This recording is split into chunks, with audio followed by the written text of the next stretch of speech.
Morning. How are you? It's been great, hasn't it? I've been blown away by the whole thing. In fact, I'm leaving.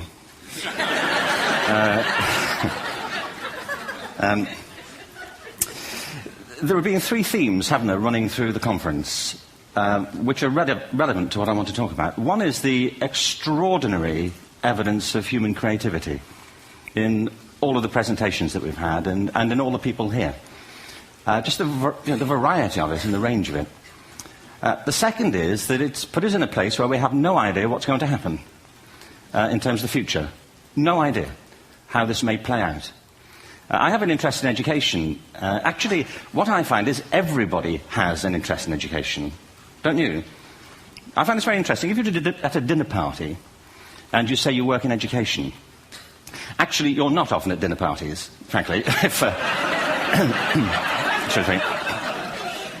If you work in education, you're not asked, and you're never asked back, curiously. That's I think it strikes me. But if you are, and you say to somebody, they say, what do you do? And you say, you work in education, you can see the blood run from their face. They think, oh my God, why me? It's my one night out all week. But if you ask people about their education, they pin you to the wall. Because it's one of those things that goes deep with people. Am I right? Like religion and money and other things. So I have a big interest in education, and I think we all do. We have a huge vested interest in it, partly because it's education that's meant to take us into this future that we can't grasp. If you think of it, children starting school this year will be retiring in 2065. Nobody has a clue, despite all the expertise that's been on parade for the past 4 days, what the world will look like in 5 years' time. And yet we're meant to be educating them for it. So the unpredictability, I think, is extraordinary. And the third part of this is that we've all agreed, nonetheless, on the really extraordinary capacities that children have, their capacities for innovation. I mean, Serena last night was a marvel, wasn't she? Just seeing what she could do. And she's exceptional, but I think she's not, so to speak, exceptional in the whole of childhood. What you have there is a person of extraordinary dedication who found a talent. And my contention is all kids have tremendous talents, and we squander them pretty ruthlessly. So I want to talk about education, and I want to talk about creativity. My contention is that creativity now is as important in education as literacy, and we should treat it with the same status. Thank you.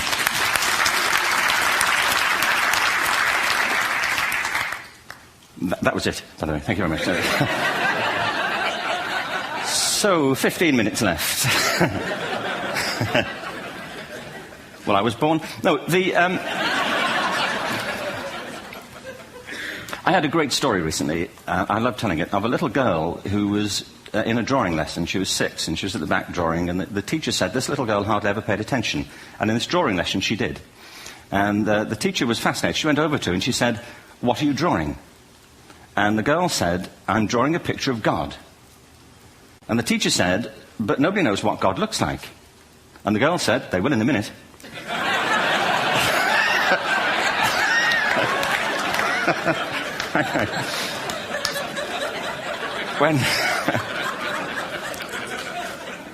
When my son was 4 in England, actually he was 4 everywhere, to be honest. I mean, if we're being strict about it, wherever he went, he was 4 that year. But he was in the Nativity play. Do you remember the story? No, it was big. It was a big story. Mel Gibson did the sequel. You may have seen it. I don't know. It was Nativity 2. But James got the part of Joseph, which we were thrilled about. We consider this to be one of the lead parts. We had the place crammed full of agents in T-shirts, James Robinson is Joseph. He didn't have to speak, but do you know the bit where the 3 kings come in? They come in bearing gifts, and they bring gold, frankincense, and myrrh. This really happened. We're sitting there, and they, I think, just went out of sequence. Because we talked to the little boy afterwards and said, are you okay with that? And they said, yeah, why was that wrong? They just switched. I think that was it. Anyway, the 3 boys came in, little 4-year-olds with tea towels on their heads, and they put these boxes down. The first boy said, I bring you gold. And the second boy said, I bring you myrrh. And the third boy said, Frank sent this.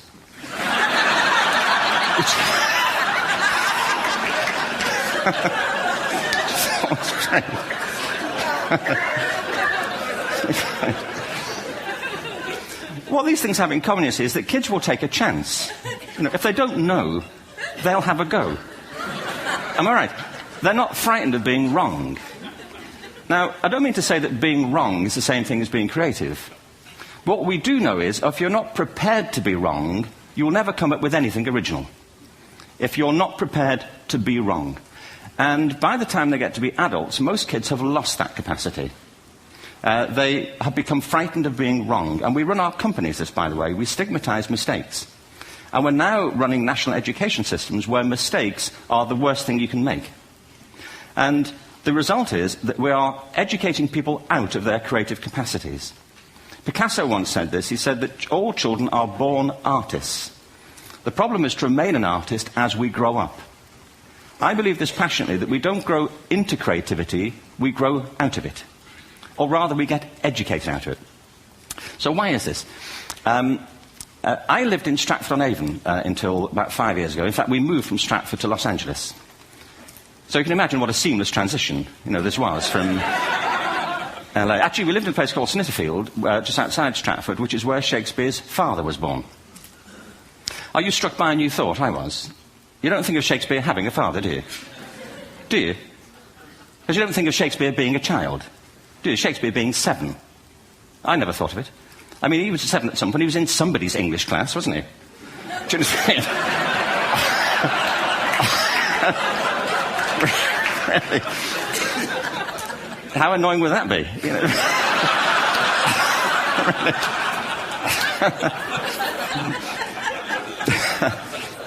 Must try harder. Being sent to bed by his dad, to Shakespeare. Go to bed now, to William Shakespeare, and put the pencil down. And stop speaking like that. It's confusing everybody.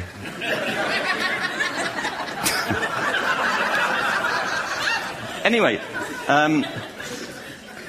we moved from Stratford to Los Angeles, and I just want to say a word about the transition. Actually, my son didn't want to come. I've got 2 kids. He's 21 now, and my daughter's 16. He didn't want to come to Los Angeles. He loved it, but he had a girlfriend in England. This was the love of his life, Sarah. He'd known her for a month.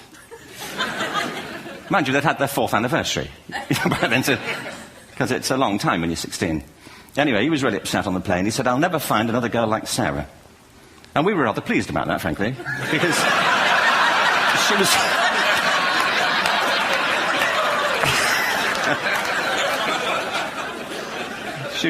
she was the main reason we were leaving the country.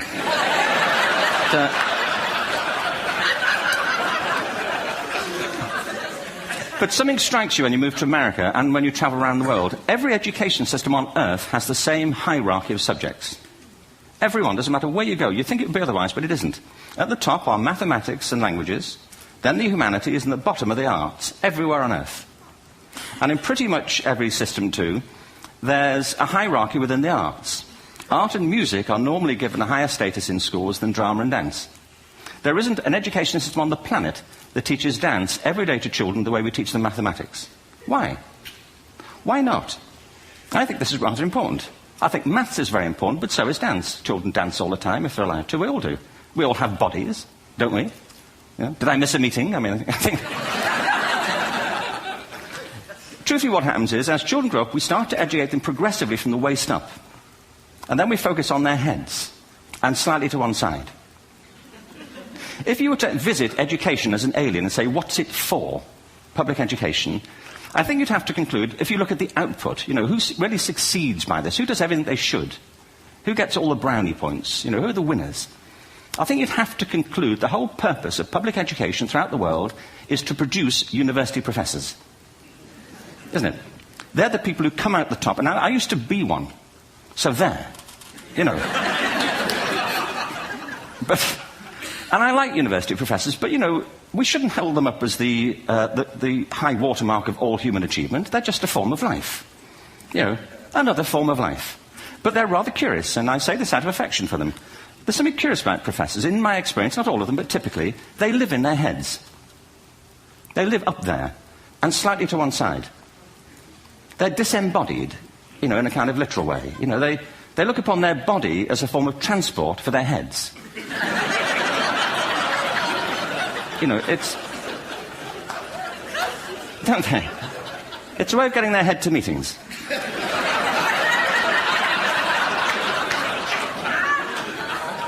If you want real evidence of out-of-body experiences, by the way, get yourself along to a residential conference for senior academics and pop into the discotheque on the final night.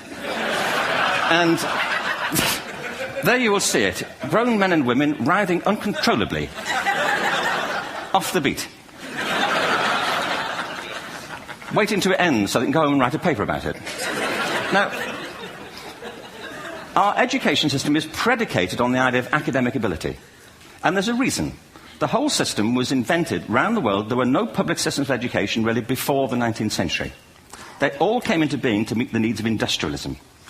So the hierarchy is rooted on two ideas. Number one, that the most useful subjects for work are at the top. So you were probably steered benignly away from things at school when you were a kid, things you liked, on the grounds you would never get a job doing that. Is that right? Don't do music, you're not going to be a musician. Don't do art, you won't be an artist. Benign advice. Now, profoundly mistaken. The whole world is engulfed in a revolution. And the second is academic ability, which has really come to dominate our view of intelligence because the universities designed the system in their image. If you think of it, the whole system of public education around the world is a protracted process of university entrance. And the consequence is that many highly talented, brilliant, creative people think they're not. Because the thing they were good at school wasn't valued or was actually stigmatized. And I think we can't afford to go on that way. In the next 30 years, according to UNESCO, more people worldwide will be graduating through education than since the beginning of history. More people. And it's the combination of all the things we've talked about, technology and its transformational effect on work, and demography and the huge explosion in population. Suddenly, degrees aren't worth anything. Isn't that true? When I was a student, if you had a degree, you had a job. If you didn't have a job, it's because you didn't want one. And I didn't want one, frankly, so... but now, kids with degrees are often heading home to carry on playing video games. Because you need an MA, where the previous job required a BA, and now you need a PhD for the other. It's a process of academic inflation, and it indicates the whole structure of education is shifting beneath our feet. We need to radically rethink our view of intelligence. We know three things about intelligence. One, it's diverse. We think about the world in all the ways that we experience it. We think visually, we think in sound, we think kinesthetically, we think in abstract terms, we think in movement. Secondly, intelligence is dynamic. If you look at the interactions of a human brain, as we heard yesterday from a number of presentations, intelligence is wonderfully interactive. The brain isn't divided into compartments. In fact, creativity, which I define as the process of having original ideas that have value, more often than not, comes about through the interaction of different disciplinary ways of seeing things. The brain is intentionally... By the way, there's a shaft of nerves that joins the two halves of the brain called the corpus callosum. It's thicker in women. Following on from Helen yesterday, I think this is probably why women are better at multitasking. Because you are. Aren't you? There's a raft of research, but I know it from my personal life. If my wife is cooking a meal at home, which is not often, thankfully, but, if she's doing... she's good at some things. But if she's cooking, she's dealing with people on the phone, she's talking to the kids, she's painting the ceiling, she's doing open heart surgery over here. If I'm cooking, the door is shut, the kids are out, the phone's on the hook. If she comes in, I get annoyed. I say, Terry, please, I'm trying to fry an egg in here.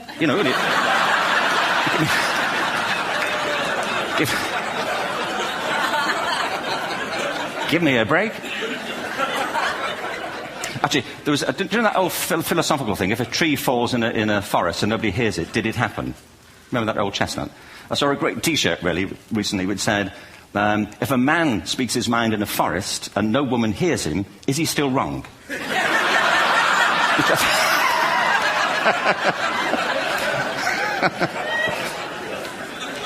And the third thing about intelligence is it's distinct. I'm doing a new book at the moment called Epiphany, which is based on a series of interviews with people about how they discovered their talent. I'm fascinated by how people got to be there. It's really prompted by a conversation I had with a wonderful woman who most people have never heard of. She's called Gillian Lynn. Have you heard of her? Some have. She's a choreographer, and everybody knows her work. She did Cats. and Phantom of the Opera. She's wonderful. I used to be on the board of the Royal Ballet in England, as you can see. And anyway, Jill and I had lunch one day. I said, how'd you get to be a dancer? And she said it was interesting. When she was at school, she was really hopeless. And the school in the 30s wrote to her parents and said, we think Gillian has a learning disorder. She couldn't concentrate, she was fidgeting. I think now they'd say she had ADHD. Wouldn't you? But this was the 1930s, and ADHD hadn't been invented, at this point, so it wasn't an available condition. People weren't aware they could have that. Anyway, she went to see this specialist. So this oak-panelled room, and she was there with her mother, and she was led and sat on this chair at the end, and she sat on her hands for 20 minutes while this man talked to her mother about all the problems Gillian was having at school. And at the end of it, because she was disturbing people, her homework was always late and so on, little kid of 8, in the end, the doctor went and sat next to Gillian and said, Gillian, I've listened to all these things that your mother's told me. I need to speak to her privately. So he said, wait here, we'll be back. We won't be very long. And they went and left her. But as they went out the room, he turned on the radio that was sitting on his desk. And when they got out the room, he said to her mother, just stand and watch her. And the minute they left the room, she said she was on her feet, moving to the music. And they watched for a few minutes, and he turned to her mother, and he said, Mrs. Lynn, Gillian isn't sick. She's a dancer. Take her to a dance school. I said, what happened? He said, she did. I can't tell you how wonderful it was. We walked in this room, and it was full of people like me. People who couldn't sit still. People who had to move to think. They did ballet, they did tap, they did jazz, they did modern, they did contemporary. She was eventually auditioned for the Royal Ballet School. She became a soloist. She had a wonderful career at the Royal Ballet. She eventually graduated from the Royal Ballet School, found her own company, the Gillian Dance Company, met Andrew Lloyd Webber. She's been responsible for some of the most successful musical theatre productions in history. She's given pleasure to millions, and she's a multi-millionaire. Somebody else might have put her on medication and told her to calm down. Now, I think...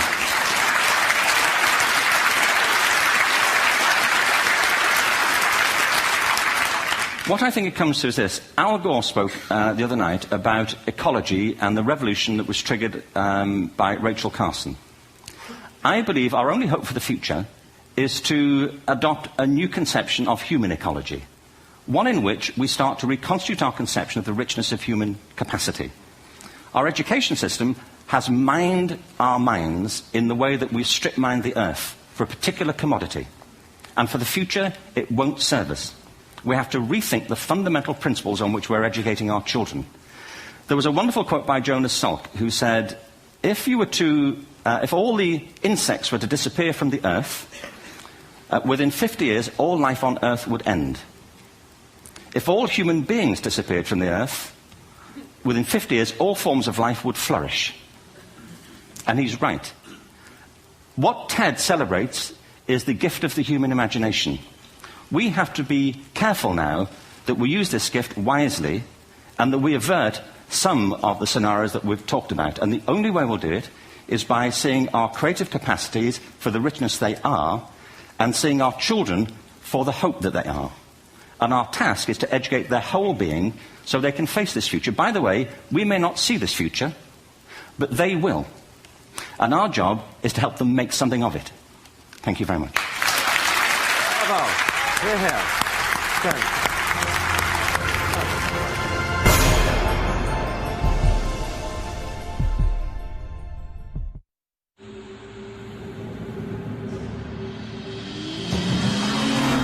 It's a sports car, yet a sedan. Powerful, yet fuel efficient. Modern, yet timeless. Introducing the new BMW 3 Series, our most advanced 3 yet.